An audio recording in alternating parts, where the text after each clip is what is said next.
Hello and welcome back to the Football Heritage podcast. I'm your host, Rory Bryce, and today I'm joined by Jim Thomson. Jim, thanks very much for coming on the show. How are you doing? I'm good, Rory. Thanks very much for having me. Delighted to be here. It's delighted to have you on as well. Jim is going to be joining me today to talk about one of his many side projects. I can see from his camera he's a very, very busy man, and he's actually got what looks like his entire collection behind him. But Jim is founder the right word? I suppose founder, chief organiser of all of the major programme and collectibles and memorabilia fairs in Scotland, which is some undertaking. Well, founders stretching a wee bit, Rory. These actually started way back in the 70s when I was just a wee boy, by the football historian John Litster. Well, particularly in Scotland, John started them up here. They dipped for a wee while, just probably after the 90s when the internet started and programmes really became a wee bit less popular amongst clubs because they were all going online and these kind of things. So the programme fairs dipped as well. I started them back a few years back, 3 or 4 years back, and I've kind of continued to try to get them to become popular again. So I didn't found them, but I'm certainly the one that's coordinating the ones in Scotland just now. Which is brilliant. Obviously, programme fairs are massively popular, particularly with a certain demographic of supporters. And I think that's what we're really going to be talking about today because, well, pretty much everything that I've done in this podcast so far has been around the sort of intangible side of things, talking about, clubs and fan identity, supporters, old grounds and all that kind of stuff. Whereas when you talk about heritage, people often overlook the collectible side of things, which I find quite interesting. And as we'll come on to talk about, programmes and memorabilia have actually been used in memory projects quite recently to help people who are suffering with Alzheimer's and dementia actually trigger memorial and stuff like that, which is massive. These things bring back nostalgic memories for loads of people. And so we're going to be talking about everything to do with collectibles and memorabilia, specifically programmes today, which is going to be really interesting because it's an area that I'm not too big in myself. It's not something that I know an awful lot about, so I'm looking forward to learning quite a lot today. Just before we kick things off, Jim, do you want to tell our listeners a little bit more about yourself? Yeah, Jim Thomson, I'm early 50s, 2 grown boys, both into football, married for 30 years. Still an Albion fan since I was a wee boy, old enough to get taken to Anfield by my uncles when I was wee. Sold the programmes at Anfield when I was a youngster. Did 30 years in the police force, retired 2 or 3 years back, and this is really kind of my side hobby. Was programmes, and it's a kind of football related family. My oldest lad, he works with Celtic, and my youngest lad, he's just about to embark in America and coaching, so we love our football in the family. So that's all you can really ask for, isn't it? And just because you've got them there in the background, how many programmes would you say that you own? Personal collection, not ones that you have with the intention of taking to fairs. Yeah, so my personal collection's about 5,000 just at the minute. That's 3,000 still in Albion programmes. First team, reserve, home and away, and youth team since they were formed in 1945, and another 2,000 Scotland internationals, European Cup finals, and I mean European Cup finals, not Champions League Cup finals, Scottish Cup finals, Scottish League Cup finals, the Four King collection, which we might talk about a wee bit later, and that's Busby, Steen, Shankly, and Alec Ferguson. Nice. And 2 or 3 from Kings Park, who were the team from Stirling prior to Stirling Albion, and Kings Park ceased to exist after the World War, and a bomb was dropped in their ground in Stirling. So risen from the ashes of Kings Park or Stirling Albion, but I do have a couple of programmes that Kings Park were involved in as well. So quite a wide, varied range, but about 5,000 currently. That's incredible. The Kings Park one's a brilliant bit of history, as we'll come on to speak about, obviously being effectively a pre-war team because they didn't come back after the war because their ground had been eviscerated, literally. Obviously quite rare. So, that's brilliant. And it's great to hear how your collection's kind of evolved over time as well, just from the Beanos to Scotland. The Four Kings collection, I'm a huge fan of that. I'm a huge fan of calling that group of managers the Four Kings as well. So let's just start things off because there's quite a lot that we can cover here, and I'm really keen to get into it. In terms of your background within collecting, was it selling the programmes at Stirling Albion as a youngster that kicked off your interest in it, or did it come a little bit later on?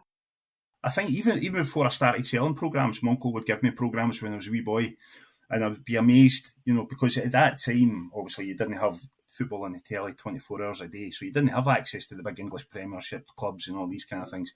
So through the programmes, you were getting pictures of your Liverpools and your Manchester Uniteds. All these programmes had all the big stars, your Kenny Dalglishs and things like that. So I was always amazed by these things. Then when I started selling programmes at a club at Stirling Albion, the programming days were the only way that you could find out what was happening at the club, because we didn't have the internet, and we didn't have Twitter, and we didn't have Facebook pages, and every player now almost has instant access on your phone to what they're up to. In those days, Stirling Albion, you didn't get big 2-page spreads in the Daily Record because a Stirling Albion player had went to What Every Woman Wants and bought a new suit. If he didn't play with Celtic and Rangers, you didn't get to know. So these programmes on a weekly basis were your Bible. They were the things that were letting you know what was happening at your club. So yeah, absolutely, that's where my fascination started with them, and loved them, kept them pristine. And in those days, it was a bit of a hobby for schoolboys. That I know we've got so much now that youngsters are exposed to and can take on, which is great. But in those days, the programme collecting was very much a big hobby. And when you go back to the fairs at the McLennan Galleries in Glasgow, when John did them, 2,000 people would attend. It was a big thing. It was big business in those days. So yeah, loved them, and I've loved them since then. Yeah, and I think that's part of it, is that these were as you touched on, these were the things that kept you in touch with the club and what was going on with your club as well, but also to hear about what was happening in other clubs around you, other clubs that you were playing. And obviously, as they evolved, they then kind of became the precursors for fanzines with opinion pieces, and then obviously fanzines split off to become their own thing, and that opens up a completely new avenue of collectible items. So it's really fascinating how programmes within themselves is an entire different part of football history and heritage. These things that are kind of like, yeah, they're just like views into another time when your club existed, and I think that's what's brilliant about them. They can bring back so many memories for people.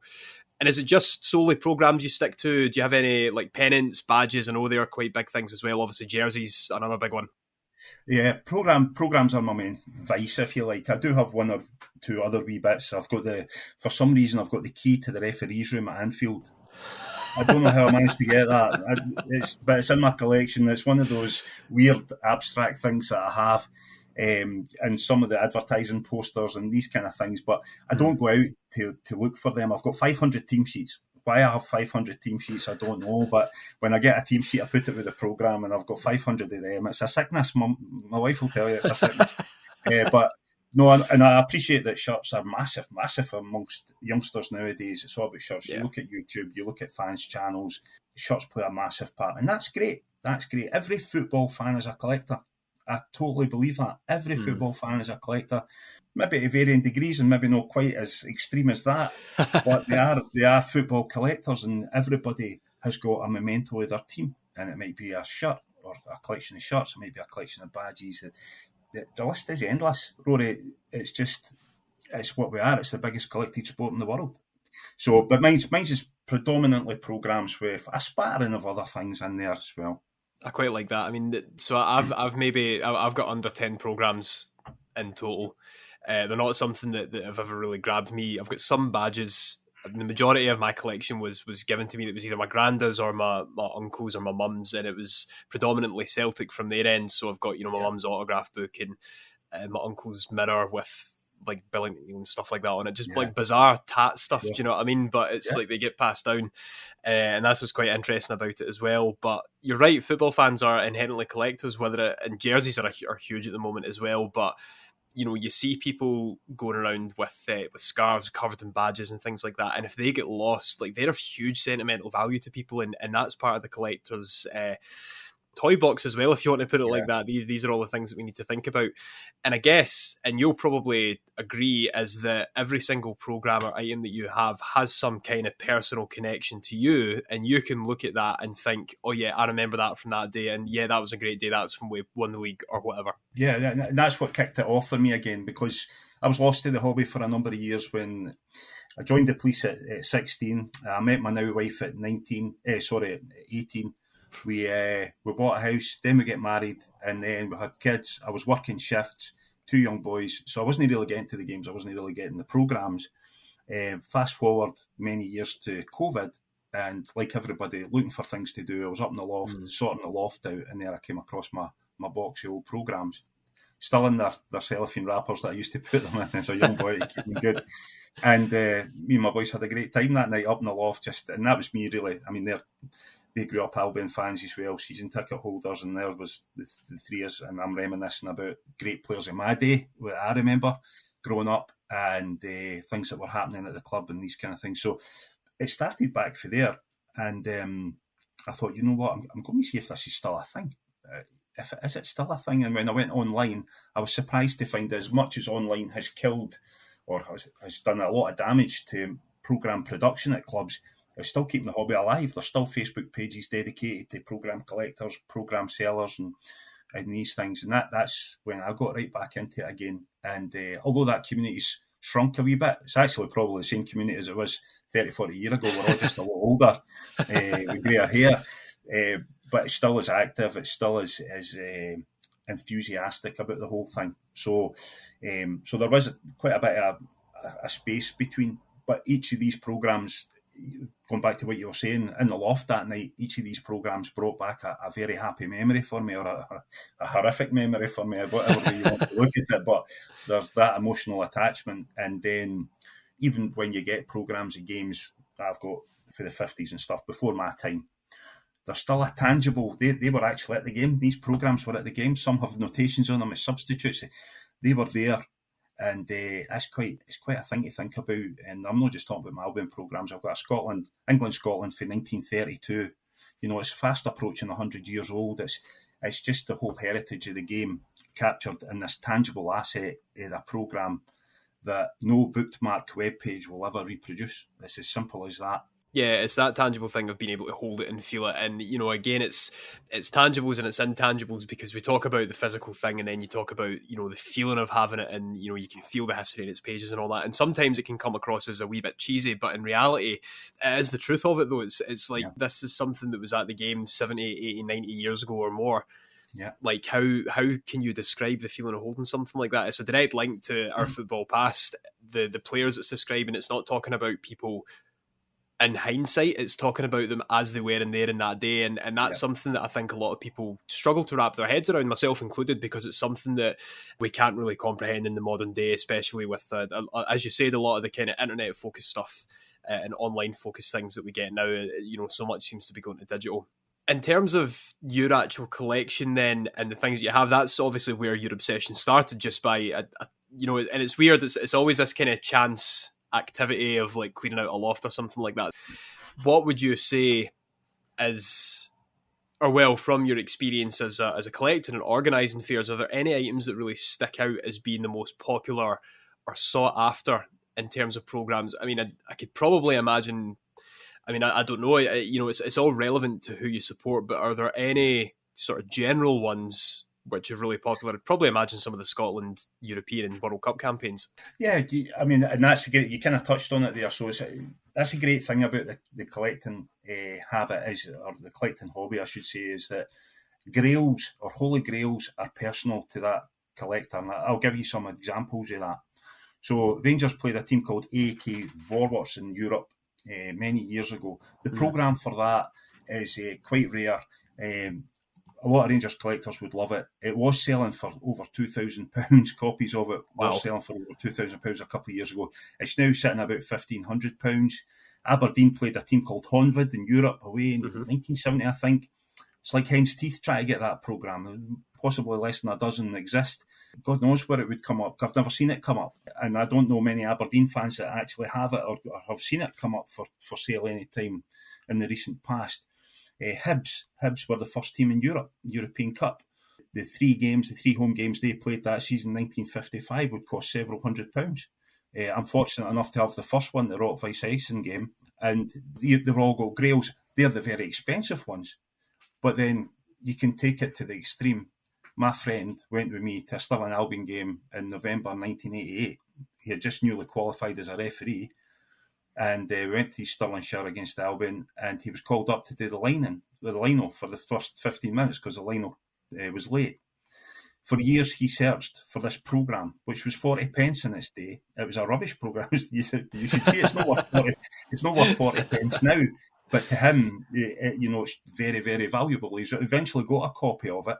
It's priceless to him. It was 40p in its day, and I'll tell you now, you couldn't get 10p for it now, but it just shows you the extremes and what a grail is to one, isn't it? A grail to another.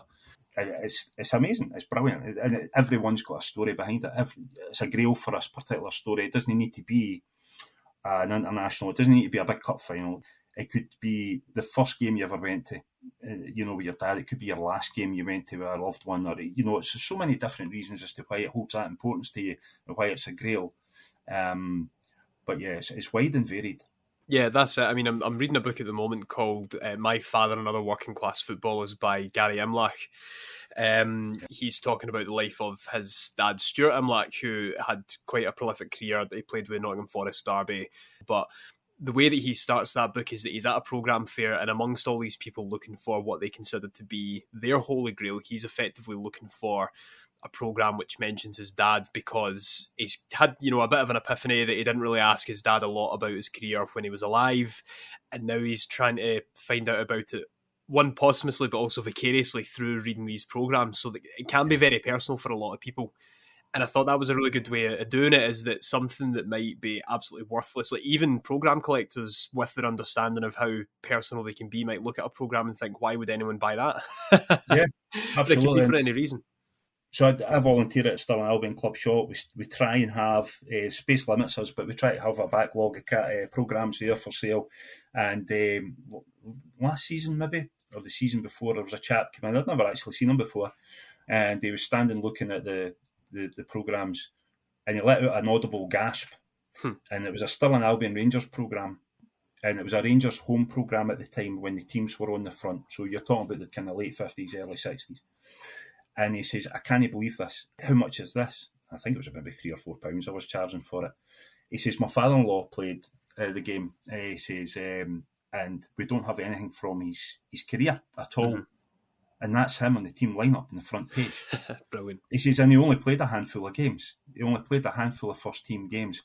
He says, I'm going to buy this for my wife. I'm going to give her it at Christmas. He says, you've no idea how happy this will make her. He says, you really made her day for £3. Incredible. Absolutely amazing. Incredible.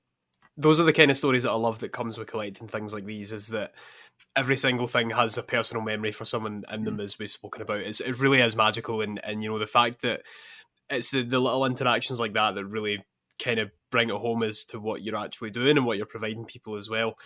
I mean, I'm guessing that you'll have a few items like that in your own collection, as you mentioned, the first or last game that you went to with a specific person, a promotion match. Tell us about some of the items that you have that are really personal to you. It's like trying to pick your favourite child, to be honest with you. Any programme with my boys, when we won the league, the Albion don't. Well, actually, when I say we don't win the league often, we're actually behind Celtic and Rangers. We've won the most leagues in Scotland, but the rare occasions, and to celebrate that with your boys when they're wee. So those programmes, the Airdrie playoff in 2009, I think it was fantastic. I was able to celebrate that with my oldest son, and then when we won at Brecon as well, and all these kind of programmes are great. When you look back and you see a favourite player, so Robert Snodgrass, who went on to have a great career, was on loan at the Albion. So we've got programmes when he made his debut for the Albion. John Brogan was my favourite player. Jay Rodriguez, who had a decent career down in England, still going as Jay. He was on loan at the Albion, and so it's all these kind of things that you hold on to. But I could go through all 5,000 or 3,000 Albion programmes and give you a reason as to why it's my favourite, because it changes constantly. It changes constantly, but probably if I was to choose, my favourite one would be in 1966. The Albion went on tour to Japan, the first British team ever to tour Japan. Yep. And I've got the programme there and the tickets from that tour, which is really quite rare. And just the enormity of that achievement for a small provincial Scottish club to do that is fantastic. So to have that tangible memento of that occasions, that means the world to me. Mm-hmm. That's huge. I mean, we've spoken about it before on our social media, as that Stirling Albion did this, and a lot of people were like, wow, I didn't expect that to be them. Mm-hmm. But it is, and that's what's magical about it, is that you then have the physical thing that was produced when they went and done that. Is brilliant. The tickets are great, but the thing is, Rory, there's a million different stories in Scottish football like that. A million, and they're all told in these programmes. If you go looking for them, I keep hearing all Scottish football, it's the greatest story never told. It is. It absolutely is. It's just in all these programmes that people tend to ignore. And the Japan story is a fantastic story that, you rightly say, a lot of Scottish football fans wouldn't even know that in 66 Albion did this. And it's a great story and a fantastic achievement for a provincial club. And I always like to think when we see all these famous Japanese players now, maybe the Albion started that. Yeah, well, we'll claim credit for it. We don't get credit enough, so we can. Oh, brilliant. Yeah, I know. I totally agree with you, though. It's I love that analogy that, well, Scottish football is the greatest story never told, and all these programmes have the stories in it. Yeah, it's magnificent. I mean, is that what you think the main attraction is for people then? Because I suppose that's what's on my mind, and I think now talking about it is kind of obvious. It's the memories that it brings back, it's the personal attachment, and it's the nostalgia. And I think this has been quite important. We've been speaking about it on the show quite a lot recently, is that people are looking into football history a bit more and looking back, looking for nostalgia, because, nostalgia can be comforting, and they don't feel comfortable watching football in the modern day, so they look back. So maybe that's why collecting has become a bit more of a trend again. We could talk about that quite a lot in this, I think. Yeah, absolutely. It's a generational thing. So as you get older, football was always better in our day. So when I was younger, football was always better in the 60s. Now that I'm older, football was always better in the 80s. And then when my boys are older, it'll be football was always better in the, in the Premiership era and all these kind of things. So you do tend to look back, and I think Hugh McIlvanney, who's a fantastic writer and journalist, says that nostalgia was a danger, to the accuracy of sporting achievements, because you tend to put rose-tinted glasses on these kind of things. But these programmes take you back. They remind you of those days of your youth and what you enjoyed. But they're also historical documents. They're important historical documents, not just for the sport of football, but for social aspect as well. You look at a programme, you'll see an advert for shops, or you'll see commentary on what's going on. We were very fortunate in the 70s to have the great Bob Shankly as our manager. Now, his brother Bill was obviously more famous than Bob, but Bob was a great player and manager in his own right. Took Dundee to a European Cup semi-final, manager of Third Lat, had a lot of great achievements. And Bill, in his notes in the programme, was always very vocal about what was happening in Scottish football, how he's seen it developing, what was wrong with it, and what he would do to correct it. He was also very known for his commentary on what was going on in the world in terms of politics. A typical Shankly, I would think, when you go with his brother Bill. But these are all things, these are all commentary on what was going on in the day. The shops, as I say, the adverts, fantastic historical documents that, I might be wrong, in 50, 60 years' time, will all this still be available on the internet? We don't know. But we know that these programmes will always be about. I've got programmes there for the best part of 100 years ago. In 100 years' time, what will the internet look like? And will those memories still be stored on an internet somewhere? I don't want my favourite football memento being a bookmark on a web page. No. Viewing programmes as historical documents is actually really important. And truth be told, and, I work within heritage, so kind of deal with historic documents on a daily basis almost. And I've never actually looked at them like that. These are actually social commentaries. They're not just explaining, a team or what the team's going through. There's adverts for shops. It's telling you a little bit about the town. Sometimes there's commentary. There's opinion pieces. So, yeah. And it's like, if in, I don't know, 300, 400, 500 years' time, people are looking back and the only thing they have to talk about Scotland, and God forbid, is a Stirling Albion programme. Well, think what a bleak place that was. I know, talking about Fubar. Yeah, but no, it's like, what impression are they going to get? What information are they going to get about this place from this one document? That's a really, really fascinating concept to think about as well. I mean, there has been a bit of a revival in print, right? Don't get me wrong. I don't think it's going to be the same as it used to be, so it won't be as nostalgic, but it's kind of this new wave of print that's coming out. People are putting a lot more effort into the designs of the programmes, particular for, like special occasion matches or benefit matches or things like that. Do you think that there could be a little bit of a revival because of this, or do you think that it's not in the spirit of how programmes were originally meant to be? Because a lot of these are upwards of £10, maybe even £15.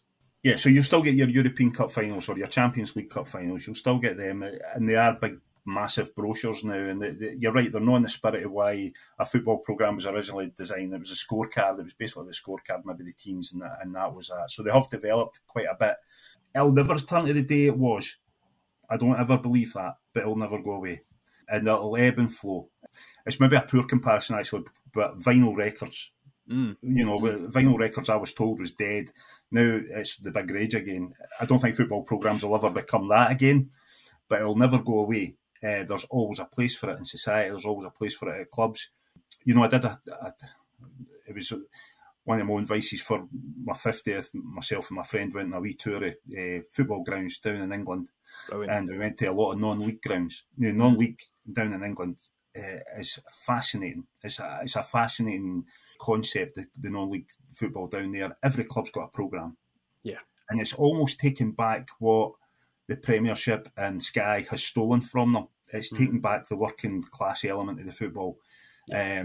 And they say it's one of their biggest earners. Their programme still outsells. It's still a place for it. So I suppose it's whatever way you look at it. Yeah, in the big Premiership clubs they still do it, but it doesn't have quite the same emotional attachment as a non-league club or a lower league club like the Albion's programme. Yeah, it's really difficult. I don't think it'll ever come to what it used to be, but I don't think it'll ever go away. Yeah, comparing non-league in England to, well, I mean, you can call it non-league up here. It's historically and spiritually junior, but not really junior anymore. You know what I mean? Comparing those two is like chalk and cheese, because non-league in England is completely different, and it's like offering that alternative, whereas junior here is still kind of semi-volatile, not really understood, almost just kind of amateur, which is strange. I've never actually seen a programme being sold at a junior game as well, and there's whole, another basket of reasons for that, but it is quite interesting comparing them, and it's interesting how these non-league clubs have kind of used programmes to be part and parcel of what they are and the offer that they give to people as well. I mean, where does fanzines come into all this? Do you tend to collect fanzines yourself? Because obviously with some programmes and then club-led magazines, you then had opinion columns and then you had split-offs, which became fanzines. Are they considered, or would you consider part of them as programme collecting as well, or are they a completely different element unto themselves? I've got all the Albion ones. Brilliant. I've got all the Albion ones, the Rave ones and the Beanos and stuff like that, because, that was my day. I was a teenager at the time and I liked to read the alternative view, because obviously, I write for the Still an Albion programme now, so I'm not going to say a lot of things that I'd like to say, because you're still talking on behalf of the club, but fanzines and the likes were brilliant. They were fantastic. What an age. And I think, is it Kilmarnock still does the Hippo? The Hippo, yeah. Fantastic. And yeah, I collect them. Not everybody will collect them, but I'm quite sure if you asked a lot of collectors for their own personal club, if they issued a fanzine, they'll have copies of it, yeah. Yeah, I mean, there's someone that we spoke about with in the podcast, Simon Wright. He's the former editor and currently still works with the Talking Bull Hereford fanzine, which is class. And apparently they're the longest running and currently only fanzines still actually with physical print in England. The majority of them have moved online.